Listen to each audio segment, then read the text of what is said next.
إن الحمد لله نحمده ونستعينه ونستغفره ونؤمن به ونتوكل عليه ونعوذ بالله من شرور أنفسنا ومن سيئات أعمالنا ومن يهد الله فلا مضل له ومن يضلله فلا هادي له وأشهد أن لا إله إلا الله وحده لا شريك له وأشهد أن سيدنا ومولانا محمدا عبده ورسوله أما بعد يا أيها الناس اتقوا ربكم الذي خلقكم من نفس واحدة وخلق منها زوجها وبث منهما رجالا كثيرا ونساء واتقوا الله الذي تساءلون به والأرحام إن الله كان عليكم رقيبا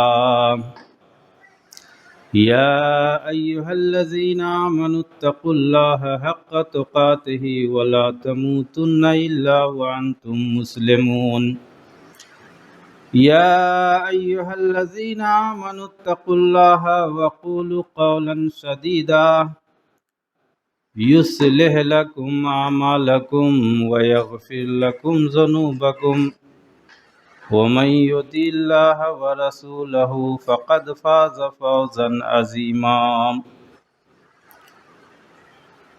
فإن خير الحديث كتاب الله وخير الهدي هدي محمد صلى الله عليه وسلم وشر الأمور محدثاتها وكل محدثة بدعة وكل بدعة ضلالة وكل ضلالة في النار أعوذ بالله من الشيطان الرجيم بسم الله الرحمن الرحيم قاف والقرآن المجيد بل عجبوا أن جاءهم منذر منهم فقال الكافرون هذا شيء عجيب أإذا متنا وكنا ترابا ذلك رجل بعيد قد علمنا ما تنقص الأرض منهم وعندنا كتاب حفيظ بل كذبوا بالحق لما جاءهم فهم في أمر مريج أفلم ينظروا إلى السماء فوقهم كيف بنيناها وزيناها وما لها من فروج والأرض مددناها وألقينا فيها رواسي وأنبتنا فيها من كل زوج بهيج تبصرة وذكرى لكل عبد منيب ونزلنا من السماء ماء مباركا فأنبتنا به جنات وحب الحصيد والنخل باسقات لها طلع نضيد رزقا للعباد وأحيينا به بلدة ميتا كذلك الخروج كذبت قبلهم قوم نوح وأصحاب الرس وثمود وعاد وفرعون وإخوان لوط وأصحاب الأيكة وقوم تبع كل كذب الرسل فحق وعيد أفأينا بالخلق الأول بل هم في لبس من خلق جديد وقال الله تبارك وتعالى في موضع آخر بسم الله الرحمن الرحيم فاعلم أنه لا إله إلا الله وقال الله تبارك وتعالى في موضع آخر بسم الله الرحمن الرحيم يا أيها الذين آمنوا في السلم كافة رب اشرح لي صدري ويسر لي أمري واحلل عقدة من لساني يفقهوا قولي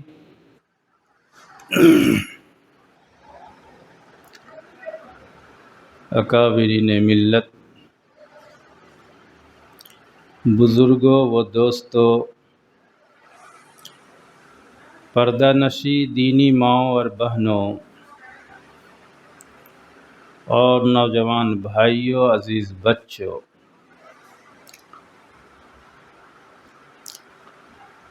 ہر قسم کی تعریف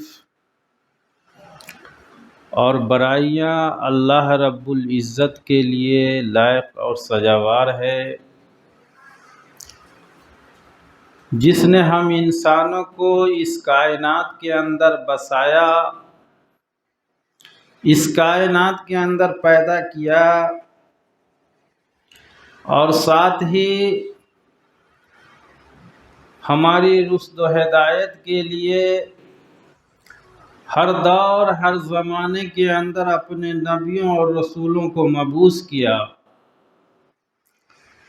درود و سلام کا نزول ہو تمام نبیوں اور رسولوں پر، خصوصیت کے ساتھ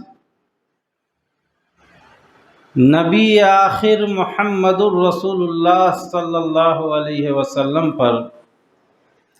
اللہم صلی علی محمد وعلی آل محمد کما صلیت علی ابراہیم وعلی آل ابراہیم انک حمید مجید۔ اللہم بارک علی محمد وعلی آل محمد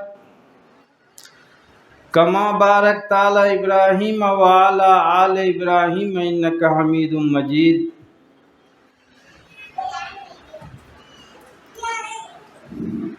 حاضرین جمعہ، بزرگوں و دوستوں اور پردہ نشی دینی ماؤں اور بہنوں،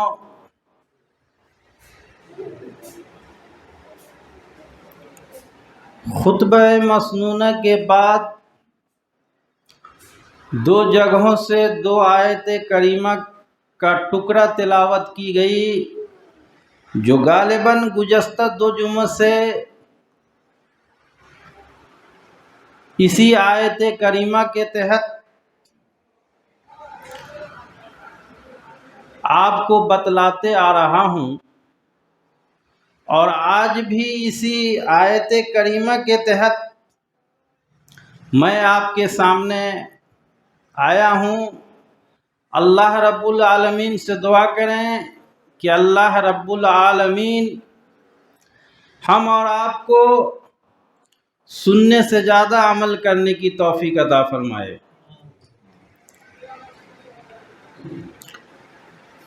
میرے بزرگوں و دوستوں، گزشتہ جمعہ کی وہ باتیں آپ اپنے ذہن کے اندر رکھیں اور آج اس بات کو سمجھتے چلیں کہ کلمہ لا الہ الا اللہ اور محمد الرسول اللہ یہ اسلام کی بنیاد میں سے ایک بنیاد ہے، اور اس بنیادی رشتہ سے ہم اور آپ منسلک ہیں۔ اس بنیادی رشتہ سے ہم اور آپ، ہمارے اور آپ کا لگاؤ ہے۔ جس طریقے سے بنیادی رشتہ ہوتی ہے تو ہر آدمی اس بنیادی رشتہ سے تعلق رکھتا ہے، تو اسلام کا یہ بنیادی رشتہ ہے، اور یہ اسلام کے بنیادی رکنوں میں سے ایک رکن ہے، اور یہ لا الہ الا اللہ محمد الرسول اللہ ہے۔ اگر اس سے ہماری رشتہ ہے، اگر اس سے ہم اپنی رشتہ کو مضبوط کیے ہوئے ہیں، اگر اس رشتہ سے ہم اور آپ اپنے کو قریب سمجھ رہے ہیں، تو یقیناً دنیا کے اندر بھی ہم فلاح پائیں گے، دنیا کے اندر بھی ہماری قدر ہوگی، ہماری عزت ہوگی، ہم اعلیٰ سے اعلیٰ مقام کو حاصل کریں گے، اعلیٰ سے اعلیٰ منصب تک ہم پہنچیں گے۔ اور اگر اس بنیادی رشتہ سے ہمارا اور آپ کا کوئی تعلق نہ ہوگا، اس بنیادی رشتہ کو چھوڑ کر کے جب بھی ہم اپنے قدم کو دوسرے طرف بڑھائیں گے تو نہ وہ مقام ملے گی، نہ وہ بلندی ملے گی، نہ اس منصب تک ہم پہنچ سکیں گے، بلکہ الٹا وہ ذلت و رسوائی ہوگی۔ طرح طرح کے تکالیفیں، طرح طرح کے مصائب ہمارے اوپر ڈھائے جائیں گے اور ظلم و زیادتی کی پہاڑ ہم پر توڑے جائیں گے اور ہم نیست و نابود کر دیے جائیں گے۔ آج اس ہندوستان کے اندر یہی ہو رہا ہے، آج اس ہندوستان کے اندر یہی ہو رہا ہے۔ اسلام کی جو اصل بنیاد ہے اس بنیاد سے مسلمان بہت دور نظر آتا ہے۔ گرچہ وہ لاکھ کو کہہ دے کہ میں مسلمان ہوں، تو مسلمان کہنے سے کوئی مسلمان نہیں ہوتا۔ مسلمان کہنے سے کوئی اپنے آپ کو مسلمان نہیں ہو سکتا۔ مسلمان کی جو بنیاد ہے، اسلام کی جو بنیاد ہے، اسلام سے جو ہمارے اور آپ کا رشتہ ہے، وہ کلمہ طیبہ کے ذریعے، کلمہ توحید کے ذریعے ہے۔ اگر کلمہ توحید سے ہمارے اور آپ کا رشتہ ہے تو یقیناً دنیا کی ہر قوم، دنیا کے ہر لوگ ہم کو عزت کی نگاہ سے دیکھیں گے اور ہماری عزت کریں گے، ہماری قدر کریں گے، چونکہ اللہ رب العالمین کا وعدہ ہے وَأَنْتُمُ الْأَعْلَوْنَ إِن كُنتُم مُؤْمِنِينَ۔ ہم تم کو بلندی دیں گے، ہم تم کو عزت دیں گے، ہم تم کو مرتبہ دیں گے، ہم تم کو تمہارے منصب تک پہنچائیں گے، لیکن شرط ہے۔ کیا شرط ہے؟ تم مومن کامل بن جاؤ۔ ان کنتم مومنین، تم مومن کامل بن جاؤ۔ یہ شرط ہے اسلام کا، یہ اللہ رب العالمین کا شرط ہے کہ ہم تم کو مرتبہ دیں گے، ہم تم کو بادشاہت دیں گے، ہم تم کو عزت دیں گے، ہم تم کو صاحب منصب بنائیں گے، لیکن ہماری ایک شرط ہے ان کنتم مومنین، تم مومن بن جاؤ، تم مسلمان بن جاؤ۔ کلمہ لا الہ الا اللہ کا اگر اقرار کرتے ہو تو اس سے اس طریقے سے چپک جاؤ کہ دنیا کی کوئی طاقت تم کو اس سے، ایک فیویکل کو ساڑتے ہیں تو کس طریقے سے چپکتا ہے، ایک دوسرے سے جدا نہیں ہوتا ہے، تو اس سے چپک جاؤ، دنیا کی کوئی طاقت تم کو جدا نہیں کر سکے گی۔ دنیا کا کوئی بادشاہ یا کوئی حکومت تمہارا ایک بال بھی بیکا نہیں کرے گا اگر اس رشتہ سے تم منسلک رہو گے، اس رشتہ کو، اس بنیادی رشتہ سے تمہارا تعلق ہوگا تو یقیناً دونوں جہان کے اندر تم کامیاب ہوگے۔ میرے محترم بزرگوں، دوستو، گزشتہ 2 جمعہ سے میں آپ کو بتلاتے آ رہا ہوں، ایک مثال، آپ اس مثال کو سمجھ لیجیے، ایک پتنگ کی مثال سے آپ سمجھیے۔ ایک پتنگ جب وہ ڈور سے جڑی رہتی ہے اور جب آسمان کی طرف اڑتی ہے، ڈور کو جتنا ڈھیلا چھوڑا جاتا ہے وہ اتنے ہی بلندی کے اوپر پہنچتی ہے۔ لوگ تماشائی بن کر کے تماشا دیکھتے ہیں کہ دیکھو یہ پتنگ کتنی اونچائی پر ہے، آسمان کو چھونے جا رہی ہے، اور تھوڑے ہی دیر کے بعد اگر کوئی دوسرا پتنگ اس اونچائی تک پہنچتی ہے اور آپس میں پیچ لڑتی ہے اور کوئی ایک پتنگ اپنے اس ڈور سے رشتہ کو توڑ لیتا ہے تو اس کا نتیجہ کیا ہوتا ہے؟ اس کا نتیجہ کیا نکلتا ہے؟ آپ غور کیے ہوئے گا، اس پتنگ کو دیکھے ہوئے گا کہ وہ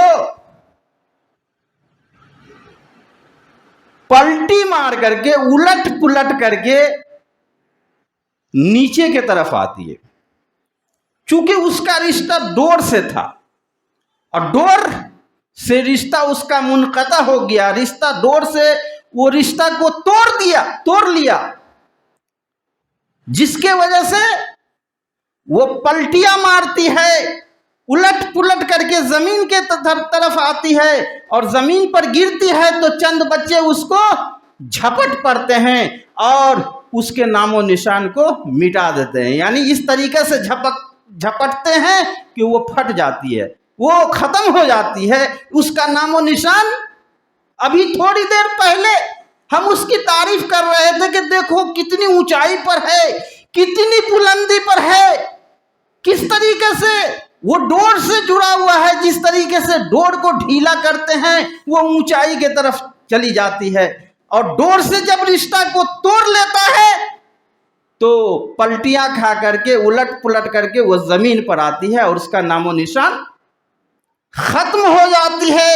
بعین ہی یہ پتنگ ہم کو میسج دے رہی ہے کہ اگر تم اپنے ڈور سے جڑے رہو گے، تم اس رسی سے جڑے رہو گے تو تم کو بلندی ملے گی، تم سب سے بڑے اونچائی تک جا سکتے ہو، تم بہت آسمان کو چھو سکتے ہو، لیکن جب ڈور سے تمہاری رشتہ ختم ہو جائے گی، اس ڈور سے تم الگ ہو جاؤ گے تو پستی کے طرف آؤ گے، زمین پر آؤ گے اور تمہارا نام و نشان ختم ہو جائے گی۔ جی، فرعون کا مثال میں نے آپ کو دیا تھا کہ جادوگر، جب فرعون نے کہا تو جادوگر انعام کے لالچ میں آیا، کیونکہ وہ حالت کفر میں تھا، وہ حالت کفر میں تھا، وہ ایمان نہیں لایا تھا، ایمان کی لالچ آیا، اور جب فرعون نے اس کو انعام کا لالچ دیا تو نتیجہ کیا ہوا؟ وہ اپنے جادو کا کرشمہ تو دکھایا، لیکن حضرت موسیٰ علیہ السلام نے جب اپنا معجزہ دکھایا تو وہ سارے سانپ کیا کہتے ہیں ختم ہو گئے۔ موسیٰ علیہ السلام کا جو معجزہ عصا تھا، لاٹھی تھی، اس لاٹھی کو زمین پر رکھا اور جب وہ ایک اژدہا بنا، اور اس اژدہا نے الٹا سانس لیا، سارے وہ سانپ، جادوگر کے سارے سانپ وہ اپنے منہ کے اندر نگل گیا۔ تو وہ جادوگر جو کفر کی حالت میں تھا تو فرعون سے انعام کا وعدہ کروایا کہ ہم اگر موسیٰ پر غالب آ جائیں گے تو آپ ہم کو کیا انعام دیں گے، اور فرعون نے انعام مقرر کر دیا، انکم لمقربین، ہم تم کو اپنا مقرب بنا لیں گے، ہم تم کو اپنا قریبی بنا لیں گے، ہم تم کو اپنا وزیر بنا دیں گے، جو بھی کام کریں گے ہم تمہارے مشورے سے کریں گے، جو بھی قانون ہم بنائیں گے تمہارے مشورے سے بنائیں گے۔ لیکن جب یہ جادوگر ہار گیا اور موسیٰ علیہ السلام جب جیت گئے تو جادوگر نے غور کیا کہ ہم نے جو دکھایا تھا وہ معجزہ تھا، لیکن موسیٰ نے جو دکھایا ہم نے جو دکھایا تھا وہ جادو تھا، اور موسیٰ نے جو دکھایا تھا یہ ایک معجزہ ہے، اللہ کا دیا ہوا معجزہ ہے، یہ اللہ کا دیا ہوا ہے، یہ حقیقت ہے۔ اور اسی وقت رب موسیٰ و ہارون پکار اٹھا کہ ہم آمنا رب موسیٰ و ہارون، پکار اٹھا کہ ہم موسیٰ اور ہارون کے رب پر ایمان لائے۔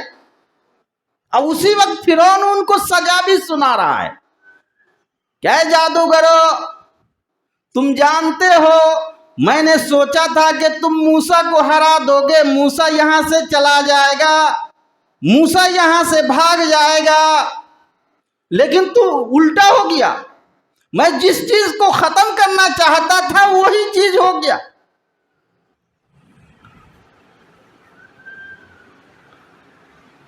لیکن تم اس کا انجام جانتے ہو؟ تو جادوگر نے کہا کہ انجام بتا دیجئے۔ کہا کہ لا یقطع عنا ایدیکم وارجلکم، ہم تمہارے ہاتھ کو کاٹیں گے، ہم تمہارے پیر کو کاٹیں گے. اور اس طریقے سے نہیں، پہلے دائنے ہاتھ کو کاٹیں گے تو پھر بائیں پیر کو کاٹیں گے، اور جب بائیں ہاتھ کو کاٹیں گے تو پھر داہنے پیر کو کاٹیں گے. اس طریقے سے تمہارے ہر اعضاء کو بوٹی بوٹی کر دیں گے. کہا کہ فرعون تمہاری طاقت ہے، تم قوت میں ہو، تمہاری بادشاہت ہے، تم بادشاہ ہو، تم مجھ کو جو سزا دینا چاہتے ہو دے لو. دنیا میں تم سزا دے سکتے ہو لیکن آخرت کے اندر تمہارا نہیں چلے گا. اس کلمہ سے، اسلام کی اس بنیاد سے رشتہ کو جوڑا، اور وہ رشتہ اتنی مضبوط ہوئی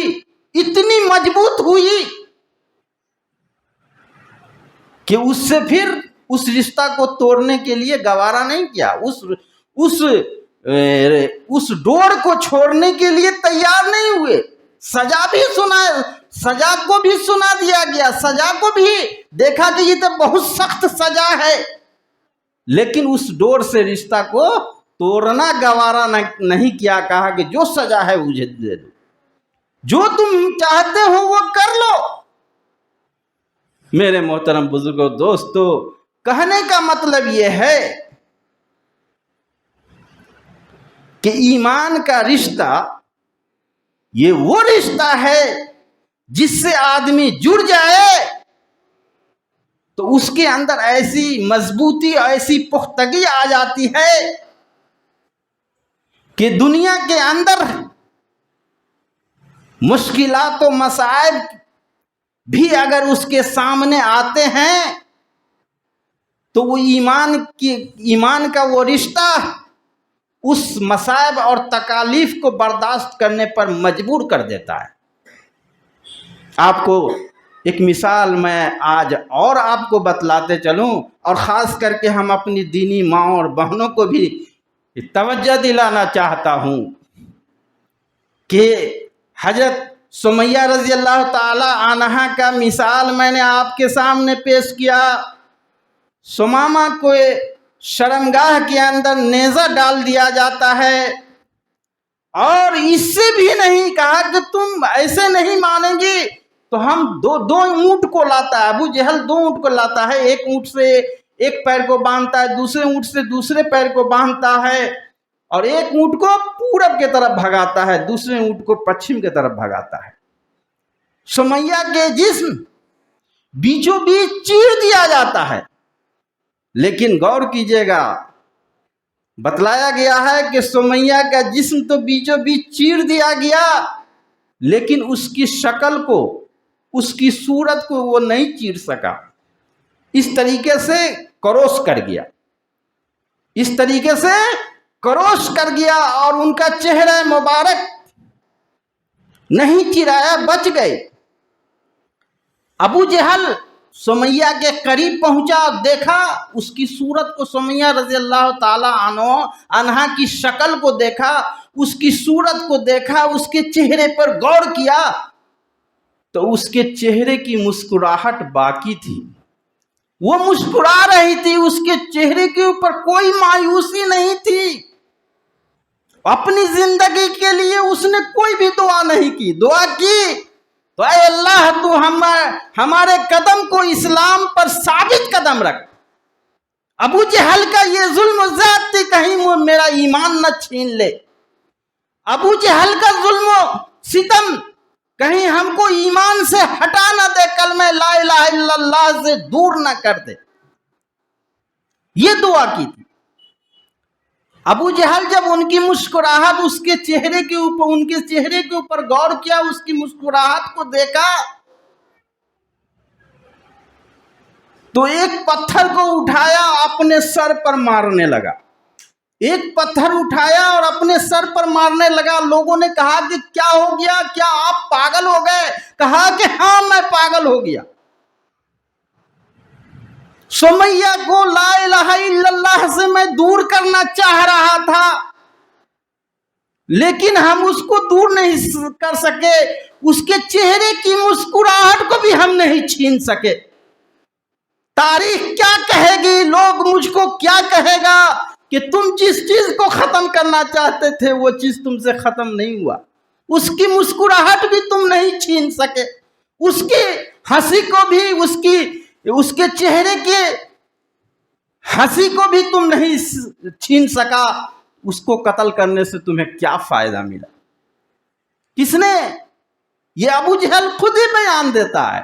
بہرحال ایک اور مثال میں آپ کے سامنے پیش کر کے اپنی بات کو ختم کرنا چاہتا ہوں۔ حضرت خنسہ رضی اللہ تعالیٰ عنہ، میری ماں اور بہنوں غور کریں گے کہ حضرت خنسہ رضی اللہ تعالی عنہ یہ بہت بڑے شاعرہ تھی۔ یہ جب مکہ کے اندر آتے تھے تو ان کا خیمہ، الگ سے ایک خیمہ لگایا جاتا تھا، الگ سے ان کا خیمہ لگایا جاتا تھا، اور اس خیمے پر لکھا جاتا تھا ارسل العرب، یہ عرب کا بہت بڑی شاعرہ ہے، شعر و شاعری کرتی تھی، مرثیہ پڑھتی تھی۔ اس لیے جب ان کا خیمہ لگتا تھا تو اس خیمے کے اوپر لکھا جاتا تھا ارسل العرب، یہ عرب کی بہت بڑی شاعرہ ہے۔ یہ حالت کفر کی بات ہے، ایمان نہیں لائی تھی۔ اور یہی نہیں، حضرت خنسہ رضی اللہ تعالی عنہ کے دو بھائی تھے، ایک کا نام معاویہ تھا اور ایک کا نام سخر تھا۔ معاویہ کو دشمنوں نے قتل کر دیا تو معاویہ کے غم میں گھلی جا رہی تھی۔ اس کا بھائی سخر، جو اپنے بھائی کا بدلہ لینے کے لیے چاہا، اور دشمنوں کو معلوم ہوا کہ سخر اپنے بھائی کا بدلہ لینا چاہتے ہیں، تو دشمنوں نے سخر کو بھی قتل کر دیا۔ دو بھائی کا غم یہ حضرت خنسہ رضی اللہ تعالی عنہ کو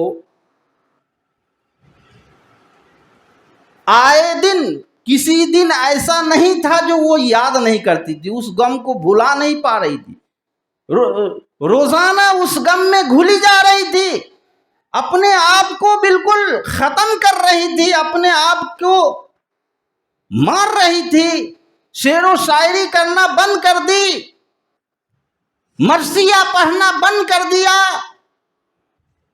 اور جب سورج نکلتا تھا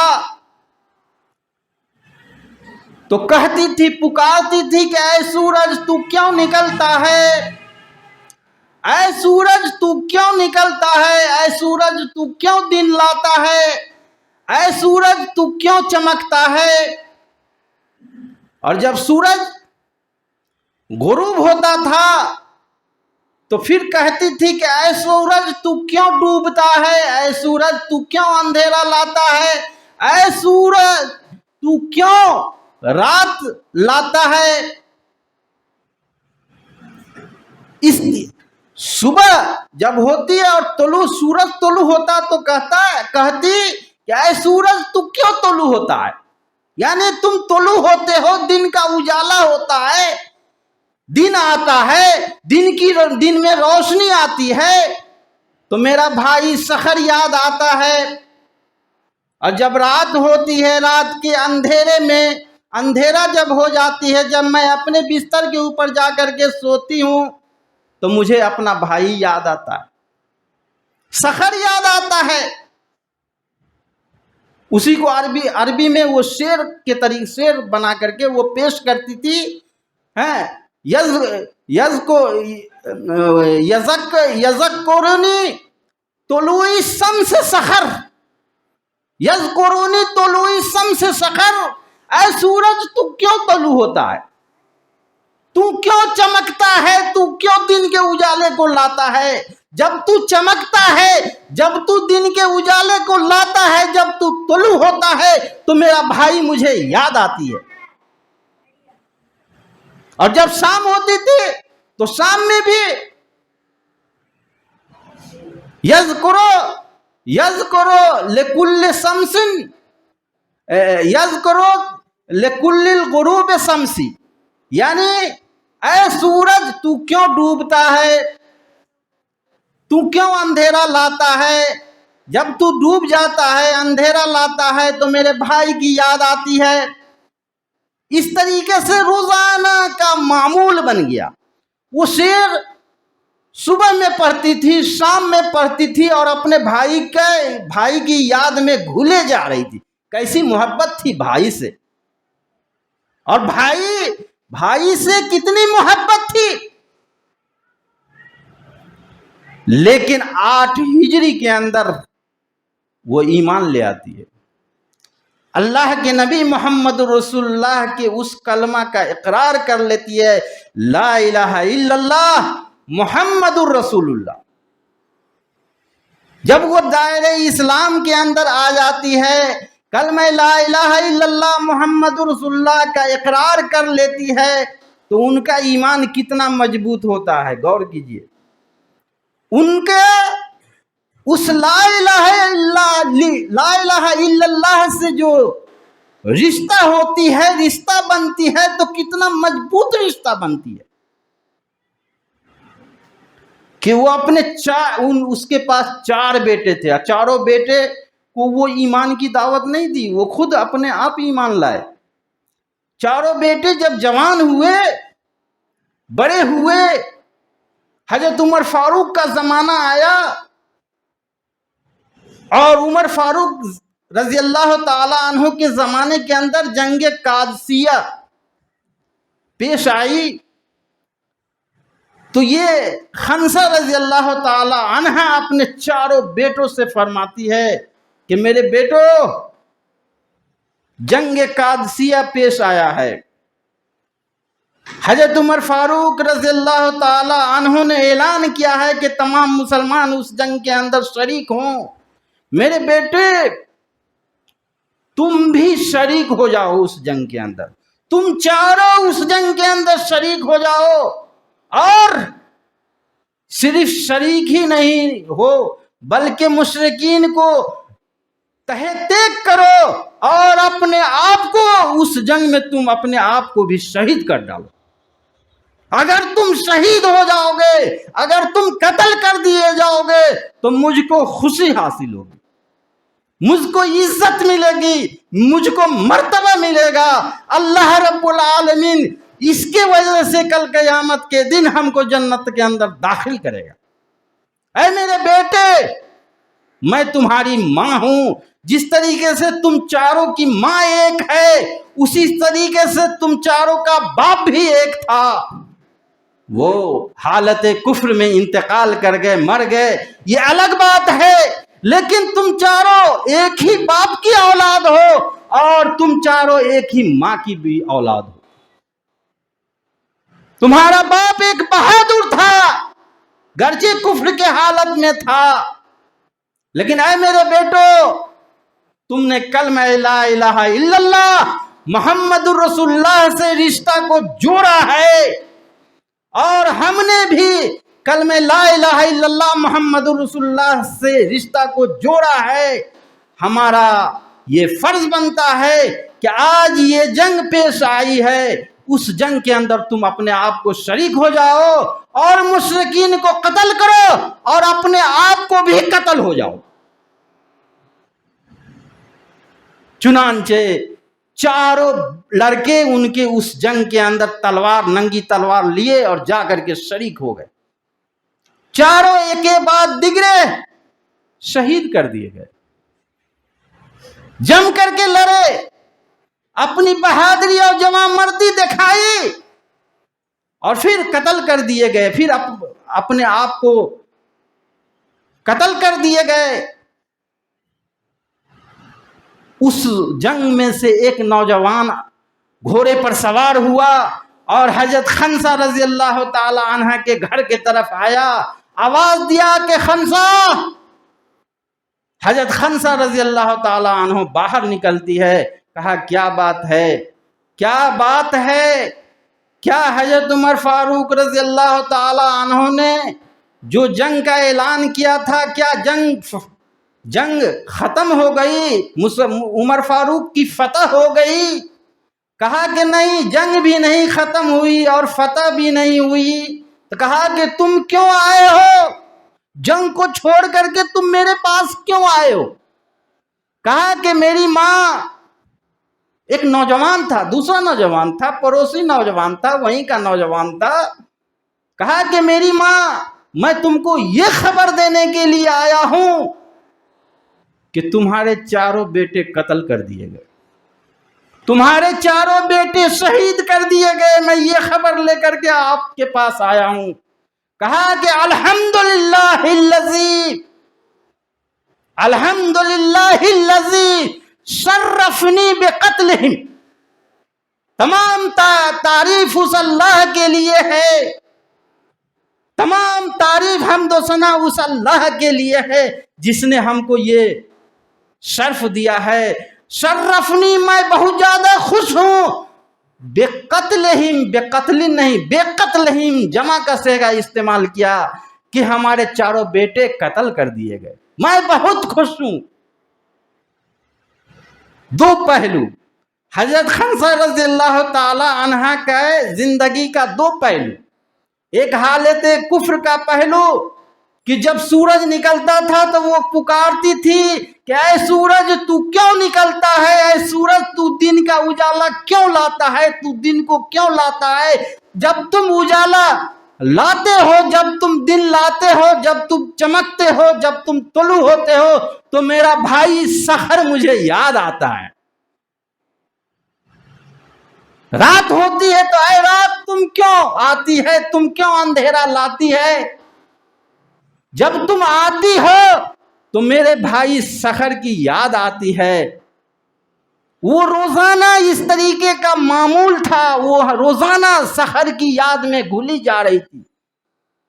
یہ کفر کی حالت کی بات تھی، اور یہ ایمان لانے کے بعد، کلمہ لا الہ الا اللہ کے اقرار کرنے کے بعد کی یہ حالت ہے کہ چاروں بیٹے شہید کر دیے گئے، چاروں بیٹے قتل کر دیے گئے، اور وہ اللہ کا شکر ادا کرتی، الحمدللہ الذی شرفنی بقتلہم، اللہ کی تعریف بیان کرتی ہے۔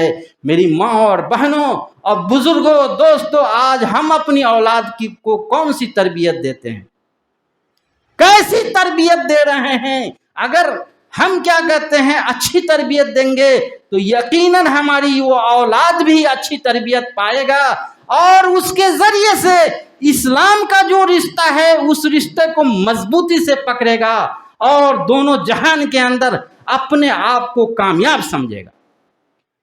آج اگر بچہ کہتا ہے کہ مجھے پیشاب لگا ہے، دروازے پر کھڑی کر دیتی ہے یا لیٹرنگ کے اوپر کھڑی کر دیتی ہے ماں، اور کہتی ہے کہ پیشاب کر لو، کھڑے ہو کر کے وہ پیشاب کرنا شروع کر دیتا ہے۔ یا اگر 4 سال یا 5 سال کا بچہ ہوتا ہے، اس کی عمر ہوتی ہے، تو اس کے لیے اپنی سہیلیوں کو، اپنے دوستوں احباب کو اپنے گھر بلاتی ہے اور کیک کٹواتی ہے، برتھ ڈے منواتی ہے۔ وہ بچہ کیا سیکھے گا؟ وہ بچہ کی کیسی تربیت ہوگی؟ وہ بچہ اس لا الہ الا اللہ کو کیسے سمجھے گا؟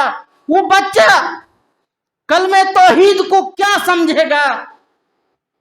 اگر کلمہ توحید کو ہم مانتے ہیں، لا الہ الا اللہ کے اوپر ہمارا ایمان ہے، تو یا ایھا الذین آمنوا فی السلم کافہ، اسلام کے اندر تم پورے طور پر داخل ہو جاؤ، اس میں ذرا سا کمی بیسی کی کوئی گنجائش نہیں ہے۔ ایک نماز پڑھو، یہ تو نماز فرض ہے، ایک نماز پڑھتے ہیں دوسری نماز میں غائب ہیں، یہ نماز فرض ہے، یہ عمل، یہ اسلام کی بنیاد میں سے ایک بنیاد نماز بھی ہے، اسلام کی بنیاد میں سے ایک بنیاد زکوٰۃ بھی ہے، اسلام کی بنیاد میں سے ایک بنیاد حج بھی ہے، اسلام کی بنیاد میں سے ایک بنیاد رمضان کا مہینے کا روزہ بھی ہے۔